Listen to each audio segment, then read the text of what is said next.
नमस्कार। खबरें आज कुछ अलग से भी हैं और कुछ हमने विस्तार के साथ भी एकत्र की है ताकि आप तक खबरें पूरी पहुंचे। शाम के अखबारों की चर्चा चाय के साथ आपका प्यार और स्नेह मिल रहा है, इसके लिए बहुत बहुत धन्यवाद। हम नियमित कोशिश करते हैं कि कुछ अतिरिक्त खबरें भी आपको दे सकें जो इस घटनाक्रम के अलावा होती है, जिससे आप अपने आप को अपग्रेड भी कर सकें अगले दिन तक के लिए। तो हम आज चालू करते हैं खबरों का मामला और सबसे पहले आज हम प्रभात किरण से शुरू करते हैं। तो प्रभात किरण की खबरों को आज हम सबसे पहले लेते हैं।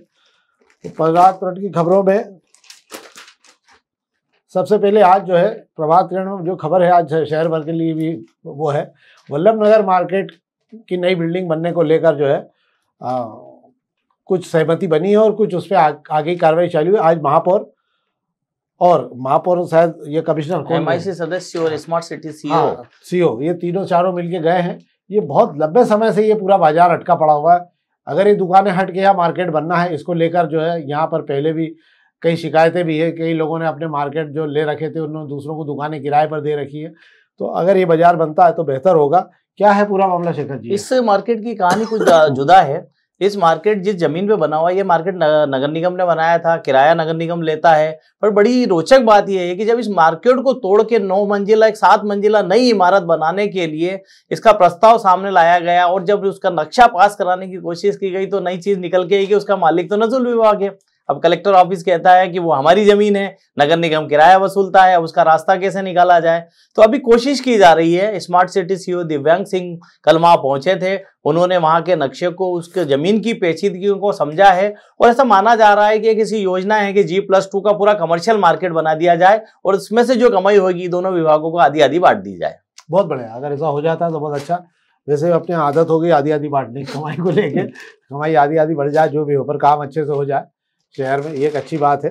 और इसके अलावा जो खबरें हैं वो ये है, इस पर हम राजनीति में चर्चा कर लेंगे कि राहुल गांधी के आने में कुछ ही दिन शेष रह गए हैं और इधर अभी तक जो है वो नेताओं के बीच और दिग्गजों के बीच में रायता फैलना कम नहीं हो रहा है कि क्या होगा और कौन क्या तैयारी कर रहा है। सब एक दूसरे पर ढोल रहेंगे। मुझे ऐसा लगता है कि आखिरी में कुछ भी ऐसा ना हो कि जो 1 लाख का दावा है और 10,000 लोग भी ना पहुंचे, ऐसा मामला है, मुझे ऐसा लगता है। तो इस पर हम तो राजनीति में चर्चा कर लेंगे। अब हम पत्रिका की खबर की बात कर लेते हैं। तो पत्रिका की खबरों में आज ये खबर पहले पेज बहुत अच्छी दी पत्रिका ने और मैं समझता हूँ किसी का नाम तो नहीं है शायद इसमें, नहीं, जफर खान ने दी है स्टोरी है, जफर ने, और अच्छी खबर दी है कि ट्रैफिक इंदौर शहर का यातायात पूरी तरह से भगवान भरोसे हो गया है और केवल जो पुलिस है वो केवल दाम वसूलने में लगी हुई है। उसके कारण ये हो रहा है कि पूरे शहर का यातायात, जो वन वे जितने थे, एक भी वन वे पे नियमों के अंतर्गत कोई पालन नहीं होता है। सब गाड़ियां दूसरी आने लगी, अपनी सुविधा अनुसार वन वे चल रहा है। और पूरे शहर के यातायात की हम बात करें तो पूरे शहर के यातायात का कचूमर निकल चुका है। किसी भी जगह चले जाओ जाम लगा रहता है। क्या है पूरा सीन? बिल्कुल आप सही कह रहे हैं। जफर भाई जो हैं क्राइम के बहुत पुराने पत्रकार हैं, उन्होंने अच्छी एक मेहनत करके एक अच्छी खबर हमको दी है और इस खबर को इसलिए अच्छी मानता हूं कि इस खबर में जो सच्चाई बताई गई है भाई साहब, मुझे भी बड़ा विचित्र सा लगता है। इस शहर के सड़कों पर ट्रैफिक का दबाव रहता है। पीक टाइम में ट्रैफिक पुलिस को जहां तैनात होना चाहिए उन्हें वहां ना तैनात करके इन्हें दिन के समय क्यों ड्यूटी लगा दी जाती है। उन्होंने जिक्र किया है टावर चौराहे के पास में भौरकुआ की ओर हम आगे बढ़ते हैं। टावर चौराहे पर ट्रैफिक कैसा भी गूंजता रहे, उससे ट्रैफिक पुलिस को कोई लेना देना नहीं है। उससे थोड़ा सा आगे जो गली विद्या नगर से होकर आती है वहां पुलिस खड़ी हो जाती है और सबके चालान काटा करती है। ऐसी में बात करूं पलासिया चौराहे पर, मुझे आज तक समझ में नहीं आया कि पलासिया चौराहे पर दोपहर 1 से लेकर 3 बजे के बीच पुलिस का क्या काम रहता है। वहां पे 2 स्टार बढ़िया अपनी मोटरसाइकिल पे बैठते हैं, 3-4 सिपाही मैदान में लग जाते हैं और गाड़ियों को रोक रोक के चालानी कार्रवाई की जाती है। पुलिस का काम चालानी कार्रवाई करना पहला काम नहीं है, शहर के ट्रैफिक को दुरुस्त करना है। और इसको बड़े अफसर क्यों नहीं देखते, मुझे बड़ा विचित्र लगता है। पलासिया चौराहे से चंद कदमों की दूरी पर ही ट्रैफिक पुलिस के मुखिया का दफ्तर है, पर यहाँ जो ये तरीके से चालानी कार्रवाई करने वाली टीम है जो मोल भाव करती रहती है दिन भर, उसको उन अफसरों से भी डर नहीं लग रहा है। मुझे बड़ा दुखद पहलू लगता है इस शहर का। ये नहीं, सही बात है कि मैं आपको बताता हूँ ना, मैं वही कह रहा हूँ कि आपसे जवाहर मार्ग आप चले जाइए, कोई वन वे का पालन नहीं हो रहा है। सारी गाड़ियां उस साइड से भी जिसको अपनी सुविधा अनुसार आती रहती है। यही हालत MG रोड पे है। किसी जमाने में लोगों की हिम्मत नहीं होती थी कि आपके गांधी हाट के सामने से निकल के अगर या अपने कोठारी मार्केट तक आ जाए। अब लोग मोटरसाइकिलें तो छोड़ो कार लेके आने लग गए। हालत ये होगी क्योंकि डर खत्म हो गया और उनको मालूम है कोई रोकता तो है नहीं। इस पर जरूर रहता पुलिस को ध्यान देना चाहिए। अब हम एक खबर पर बात कर लेते हैं। आज जो है वो ये पीलिया खाल जो है वो शायद सुंदर कुछ बन गया है। पीलिया खाल पे अब जो है MIC की बैठक होगी। आजकल ये सब अलग अलग जगहों पे कुछ नवाचार के तहत हो रहा है। मुख्यमंत्री जी वहाँ पहुँच रहे हैं महेश्वर में ना, वहाँ पे भी रंगाई पुताई खूब हो गई हैगी और वो वहाँ बैठक करेंगे कैबिनेट की बैठक वहाँ हो रही है। और हमारे यहाँ जो है पीलिया खाल में MIC की बैठक रखी गई है। आज सुबह 7 बजे महापौर जी वहाँ पहुँचे हैं, बड़ा रंगाई पुताई करवा दी गई नाले के अंदर, और ये नाला सूख गया है और सूखने के बाद में यहाँ क्या है सीन जो पूरा है। पीलिया खाल के में जो एक नाला गुजरता था, उस नाले में जो गंदगी बहती थी, उस गंदगी को बंद कर दिया गया है, गंदगी साफ कर दी गई है। जो गंदा पानी सीवरेज का चल रहा था उसे हटा दिया गया है और बढ़िया चकाचक करके पीलिया खाल के आसपास देखा है, एक तरफ मंदिर बने हुए हैं, घाट बने हुए हैं, दूसरी तरफ एरन के पत्थरों से एक बढ़िया बाउंड्री वाल पाल बांधी जा रही है और रंग बिरंगा कलर पोत के उसको इतना अच्छा बना दिया गया है कि ऐसा लगता है कि किसी मंदिर नदी के किनारे हम खड़े हैं। हालांकि वो नाला है, पर फिर भी नगर निगम ने काम बेहतर किया। महापौर जी ने ऐलान कर दिया है, जब योगी सरकार कुंभ में कैबिनेट की बैठक कर सकती है, मध्य प्रदेश सरकार महेश्वर में कैबिनेट की बैठक कर सकती है, तो इंदौर की जो महापौर पुष्यमित्र की सरकार है वो इस नाले में कैबिनेट की बैठक करेगी। सबने अपने अपने हिसाब से जगह ढूंढ ली है ना। उन्होंने नदी ढूंढ ली, उन्होंने नाला ढूंढ लिया। चलो ठीक बात है।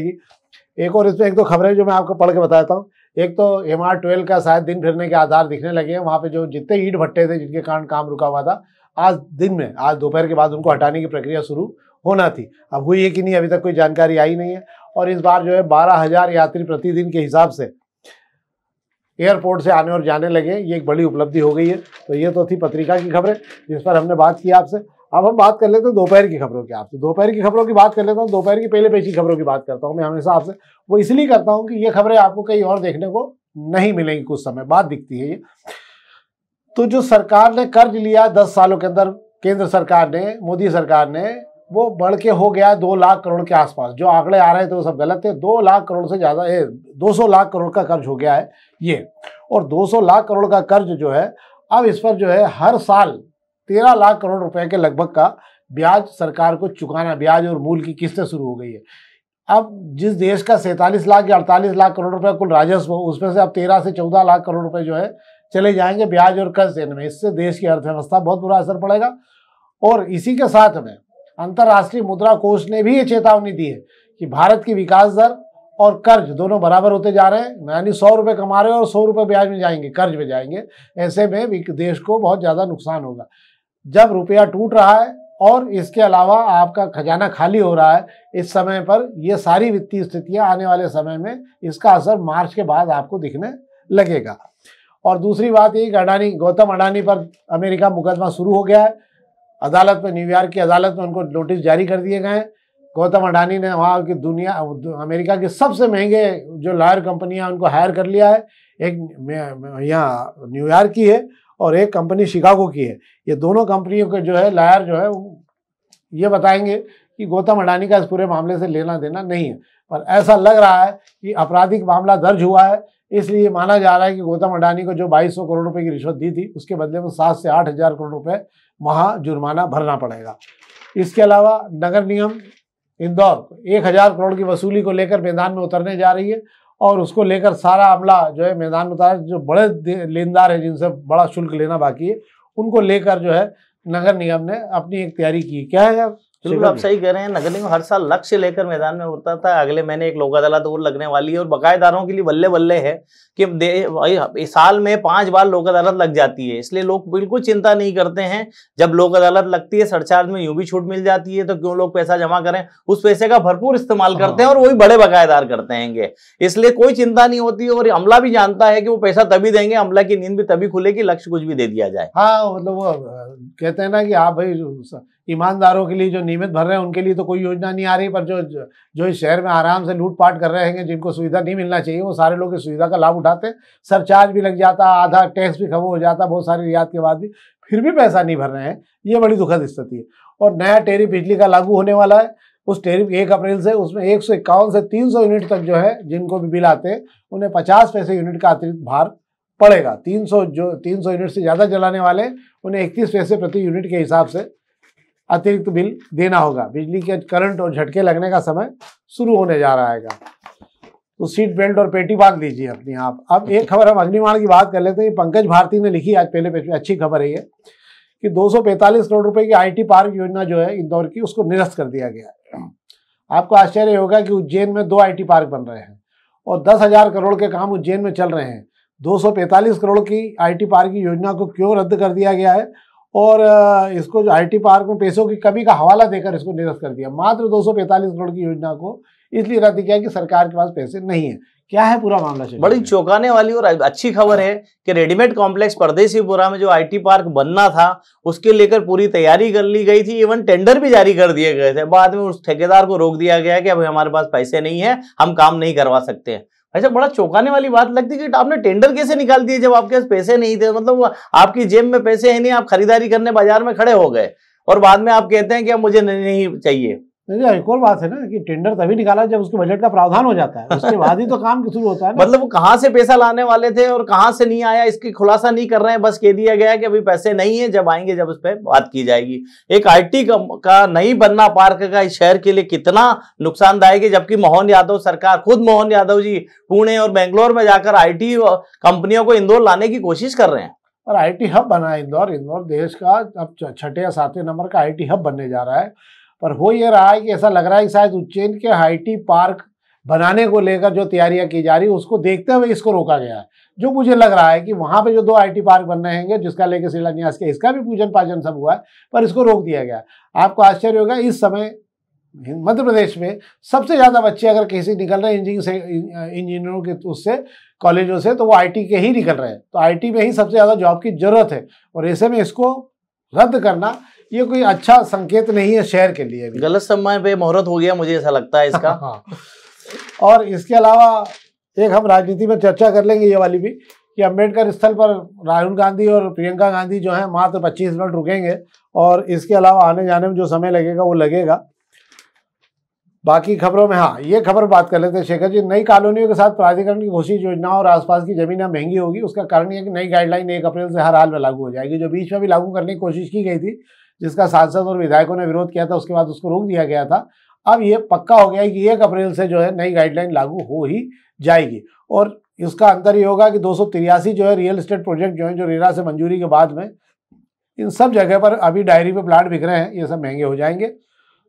नई गाइडलाइन की प्रक्रिया भी शुरू हो गई है और उसको लेकर बैठक भी हो रही है। क्या है? बिल्कुल सही कहा, एक अच्छी खबर है। ये समझने की कोशिश की जानी चाहिए इस खबर से कि मध्य प्रदेश में इंदौर एकमात्र ऐसा शहर है जहां पर 283 प्रोजेक्ट को 1 साल में मंजूरी दी गई रेरा से।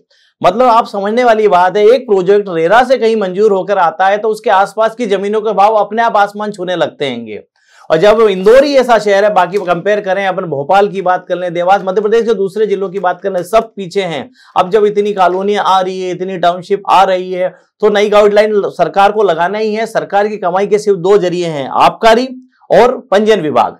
पंजीयन विभाग से जितनी कमाई होगी, पिछले दिन हमारे यहाँ गोदरेज ग्रुप आया है, गोदरेज ग्रुप ने जहां जमीन ली है उसने आसपास की जमीनों की भाव चांदी से बढ़ाकर सोने के कर दिए हैं। उन्होंने गोदरेज का ताला खोल दिया वहां पे तो गोदरेज का ताला जो लगा हुआ तो खुल गया, उसके कारण आसपास की जमीनों के भाव बढ़ गए। एक बड़ा प्रोजेक्ट आता है तो उसके आसपास अपने आप ही दिखाकर दूसरे प्रोजेक्ट बेचे जाते हैं। पर शहर में ये माना जाए कि आप ये देखिए कि शहर की बसाहट कितनी तेजी से बढ़ रही है कि 283 प्रोजेक्ट पास होना रेरा से बहुत आसान चीज़ नहीं होती। और इसके बाद में मैं सोचता हूँ शायद 100 से अधिक अभी भी रेरा में लगे हुए होंगे, जिनको अभी यार क्लियरेंस मिलना है। मास्टर प्लान का इंतजार हो रहा है, पर मास्टर प्लान के बिना भी धारा 16 में धड़ाधड़ नक्शे पास हो रहे हैं और बड़े मज़ेदार तरीके से नक्शे ये पास हो रहे हैं। तो ये तो थी अखबारी खबरें। अब हम कुछ राजनीतिक चर्चा कर लेते हैं। तो राजनीतिक चर्चा में 2 है। एक तो कांग्रेस अपनी पूरी ताकत से लग गई है राहुल गांधी और प्रियंका गांधी की सभा को सफल बनाने में। इसके बाद भी अभी तक शहर में कांग्रेस वो उत्साह पैदा नहीं कर पा रही है जो दिखता है, मतलब क्योंकि इंदौर में कोई प्रोग्राम शायद उनका है नहीं ना, इसलिए भी। और दूसरा जो है संजय दत्त को यहाँ स्थापित कर रखा है जो इस पूरे तैयारियों को देख रहे हैं। तो 2 दिन पहले जो IT सेल के जो यहाँ के इंचार्ज हैं डोंगरे महाराज, वो गए थे मिलने। तो उन्होंने जो है वो डोंगरे महाराज ने कहा कि साहब को हम तो IT से कोई आगे बढ़ाता ही नहीं है ये और वो। जब उनका मोबाइल खोला तो उसके अंदर 6 महीने से कोई वो इंफॉर्मेशन थी नहीं, पोस्ट डाली नहीं गई। हाँ, पोस्ट डाली नहीं गई थी। तो उन्होंने मोबाइल उठा के फेंक दिया संजय जी ने और ये हालत है कांग्रेस की। क्या रहेगा ये मामला, होगा सफल कि नहीं? मुझे लगता है संजय दत्त अगर थोड़े दिन इंदौर में रह गए, मध्य प्रदेश के सह प्रभारी हैं और इंदौर संभाग के अलावा कुछ संभागों की जिम्मेदारी है, तो मुझे लगता है कांग्रेस का ढर्रा सुधार देंगे वो। वे लगातार बैठ के ले रहे हैं। आप बात कर रहे हैं कि माहौल नहीं बन रहा है राहुल गांधी को लेकर, मैं कह रहा हूँ माहौल शहर में क्या बनेगा, अभी गांधी दफ्तर पर ही माहौल नहीं बन पाया हैगा। इनके जो नेता हैं, जिन कुछ जिम्मेदार पदों पर बैठे, उन्हें बिठाकर बुलाकर संजय दत्त जो बातचीत कर रहे हैं, उस बातचीत में इनकी हकीकत की पोल खुल रही है कि ये कितना काम करते हैं। बिल्कुल आपने सही कहा है, IT सेल के अध्यक्ष जो हैं किशोर डोंगरे को उन्होंने बुलाया, बैठक में बात की, जो कहा कि सोशल मीडिया पर इस कार्यक्रम को लेकर कहीं माहौल ही नहीं दिख रहा है। तो डोंगरे अपना रोना रोते रहे कि मैं तो चला देता हूं भाई साहब, पर आगे बढ़ाने वाले कोई नेता या कोई कार्यकर्ता मदद नहीं कर रहे हैं। उन्होंने कहा इंस्टाग्राम पेज कहाँ है, तो इंस्टाग्राम पेज बना नहीं अभी तक शहर कांग्रेस का। फिर बात की गई फेसबुक पेज कहाँ है, तो उन्होंने झट से मोबाइल दिखा दिया। चूंकि संजय दत्त हैं वो, है ना, इतने जानकार तो वो भी हैं कि फेसबुक कैसे चलाते हैं उन्होंने देख लिया। 6 महीने पहले आखिरी पोस्ट डली थी, उसके बाद कोई पोस्ट नहीं डली। इसके बाद तो क्या था, संजय दत्त को खलनायक बनते देर नहीं लगी और उन्होंने मोबाइल उठा के जो मारा, तो अच्छों को समझ में आ गया जो वहां मौजूद थे कि ये संजय दत्त है, इन्हें घुमाया नहीं जा पाएगा। सही बात है, कोई भी एक बड़ा नेता जो है अपनी पूरी ताकत लगाता है, क्योंकि उसकी प्रतिष्ठा भी दांव पे लगी रहती है। पर इंदौर शहर में हम जो कांग्रेस के नेता हैं, जो इंदौर शहर में राजनीति कर रहे हैं, उनकी हालत इतनी खराब है कुछ नेताओं की कि वो कभी भी किसी आंदोलन में या किसी जगह जाना हो तो वो अपनी कार से केवल 2 लोगों के अलावा तीसरे को ले जाना पसंद भी नहीं करते। और इनके भरोसे अगर भीड़ लाने की कोशिश की जा रही तो मुझे नहीं लगता है कोई भीड़ की स्थिति बनेगी। मुझे लगता है कि जो राहुल गांधी और प्रियंका गांधी का जो प्रभाव है, जो उनको लेकर ग्रामीण क्षेत्रों में जो एक अटैचमेंट है गांधी परिवार से, उसके कारण जो भीड़ आएगी वही आ पाएगी। बाकी इंदौर से तो जिनके भरोसे आप सोच रहे हो, तो वही हालत है कि 100 बसें और लगेगी और कुछ नहीं होगा। तो ये तो थी हमारी खबरें जो आपको दिखाई दी। अब हम चाहेंगे कृपा करके इस कार्यक्रम को अधिक से अधिक लोगों तक पहुंचाएं। बहुत बहुत धन्यवाद।